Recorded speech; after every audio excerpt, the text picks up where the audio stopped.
Alrighty, this is September the 26th, 1983 at 10:08 a.m. in Los Angeles, California. And we have a full-blown Virgo baby. Let's get you way up here because you got a lot just going on right here on the page. We have our date back. Thank you.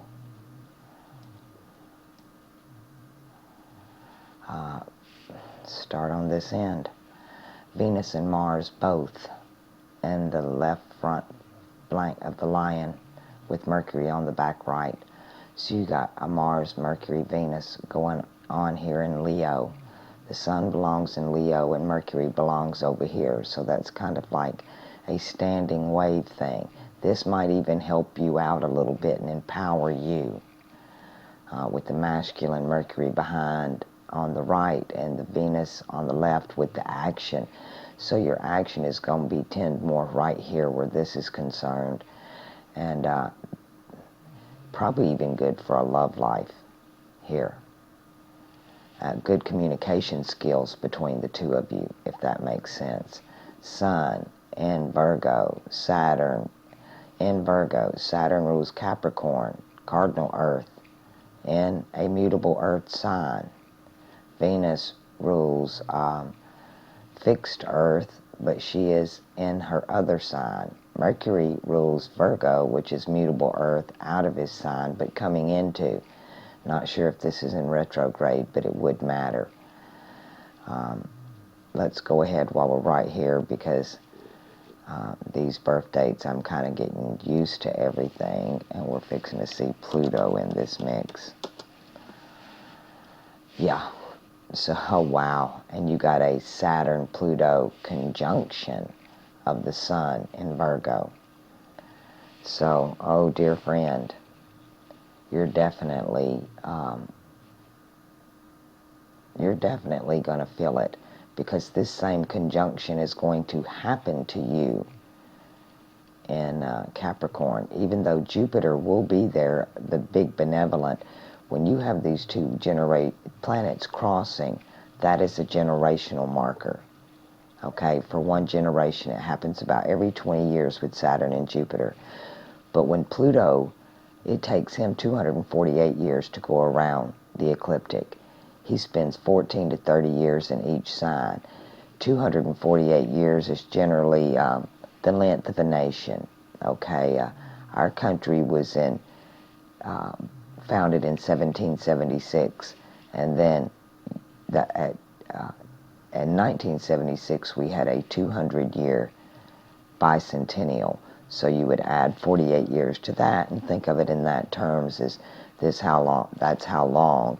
It's kind of like 5 or 6 generations there. More than that if you count every 20 years. It's about 10 generations. Because we reproduce every 20 to 25 years. So this is a 10 generational marker. And so everything's going to change. That's why it happened in mutable earth, and it happened on your birthday, that these two met. And the next time they meet, they're going to meet in the sign of Saturn, which is government, restrictions, boundaries, rules. And this is, at that point, Pluto can be two things. Pluto can be Anubis, the ferryman in Greek Greco terminology. You had to put the coin in the mouth to pay the ferryman. You're going to get your due.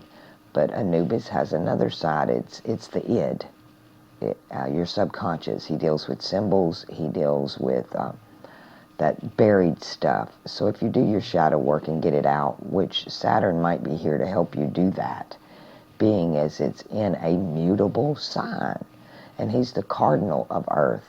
So he should really take this, and you can use Saturn to go deep and just get all this fixed. And then you're not dealing with a bad situation with Saturn, because when this happens in 2020, you might be better off because you paid for it right here in your birth. You've probably been paying for it your whole life. You've had a lot to deal with that's just been buried.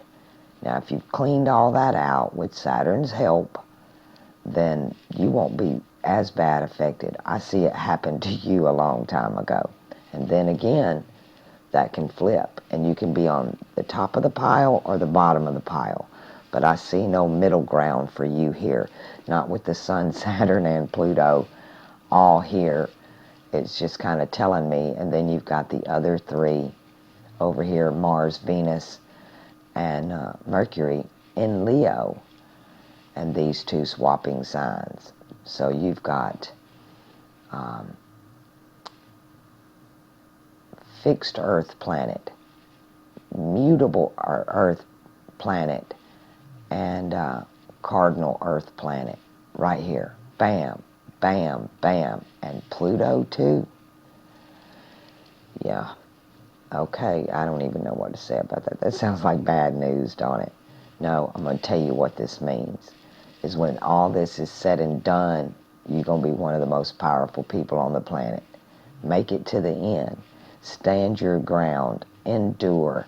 Don't fall for the propaganda. Don't go paranoid in your mind. Stay in your heart. No, everything's going to be all right. Be all right. And you could walk through this smelling like gold, really. I see just a whole hell of a lot going on here where this is concerned. Let's take a look at the other planets. We're missing Jupiter, Neptune, and Uranus in this, and the Moon.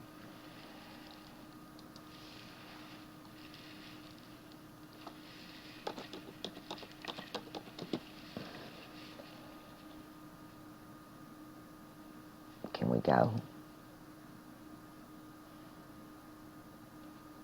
Jupiter eclipsing Uranus in the left claw of Scorpio.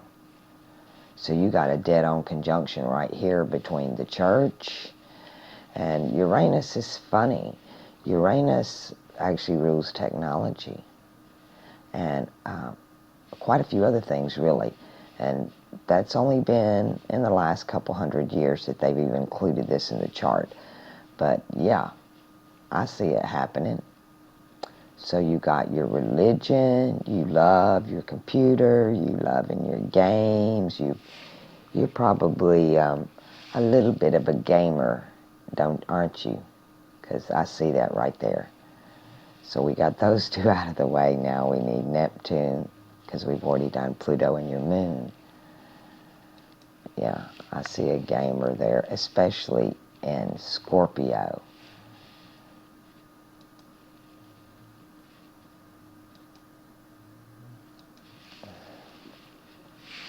You probably, I would actually say you probably use video games to distract you from sex. Let's go to Neptune. Neptune crawling into the Milky Way galaxy to be birthed out again. And let me guess. Let me pop this little star right here. Are they going to call this Ophiuchus? Can we? Nope. It's just going to be out in the open. Anytime you see HIP in the top, well, you're right in the middle of that. How do I even call that one? What about you? Talking about on the edge of space. But since they brought in the Ophiuchus constellation, I know that it does eat up part of Sagittarius and part of Scorpio, where they just kind of dug another hole here in the middle and drug him down. Neptune in Ophiuchus, and I don't know what to say. They call it the sign of ether, right? So another alchemical term, which has a lot to do with the magic that's been going on here. The last chart I had the sun sitting right here in the crotch. Okay, we've got a few minutes left. Let me look at your moon. You can go look all this up. Real simple. Try to stay in Vedic astrology. Don't do the Western deal. That's the big lie on the planet. Let's go find your moon.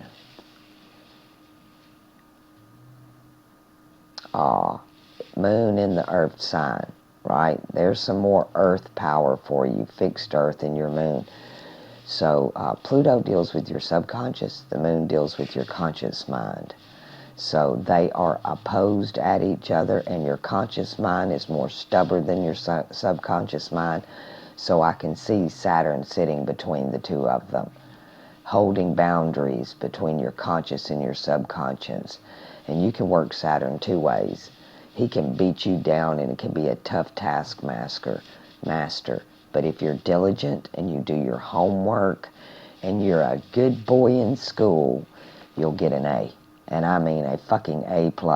Saturn, it's either going to make you or break you. And your moon is waning. So you're okay here.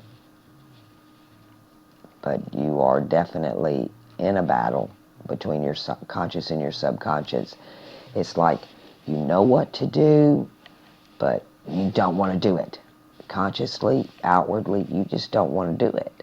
But with Saturn there, it's, yeah, that's the card when I say, we gonna do this the easy way, or we gonna do this the hard way. But we gonna do this. And that's what Saturn is saying between your moon in fixed earth and Saturn in mutable earth. Saturn's going to tell the moon, nope, you're going to change whether you like it or not. And I got Pluto over here, your subconscious, that I'm drawing off of, and I will eat you up alive if you don't. And that's just a fact.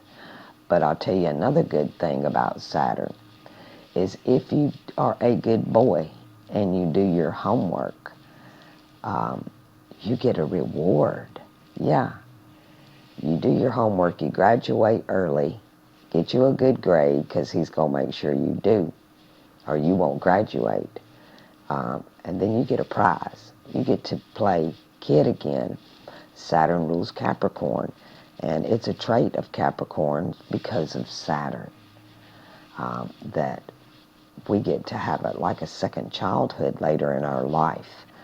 So I'm going to say through it all, thick and thin, I'm going to say you're a gamer. I'm going to say you've always done it and you always will. Because Saturn, because of Capricorn and each other, vice versa, there's a childlike nature there. There really is, and people neglect to see that. Saturn gets a bad rap. It's actually the god of agriculture. Juno is the god of money. And to me, there's nothing more evil on the planet than Juno. And just a basic asteroid. But as you can see, here it is right here. Here's Juno. It's an asteroid. And NASA just sent a probe to Jupiter. And upon arrival, they had to announce and get up and clap like they landed on the damn moon. And that they had conquered, Juno had conquered Jupiter. And I said, that's a pretty damn big statement to make, because which in fact is true and funny, because money, Juno, conquered the church, Jupiter. Yeah, that's where the church lost it, when they started, when they brought Caesar's money into God's temple. And so, yeah, I laughed about it. I knew what it meant. So you got a lot going on here, dude. Most of your other signs are clean. Here's fortune over here for you as well. And Taurus, I mean, that's not your sign, and it's over Orion, but it's just where it's positioned in your chart, right? Vesta, it comes from the Vestal Virgins. So to have the magic of Taurus and Orion with Vesta, that's a little bit of help there for the Saturn thing going on. But your money, ooh, is over here in the mouth of the beast, right? This is Cestus. This is the Leviathan, if you will. Let's, hold on. Less than 10 seconds left. I wanted to show you where Juno was in this chart. Vesta in this chart, and your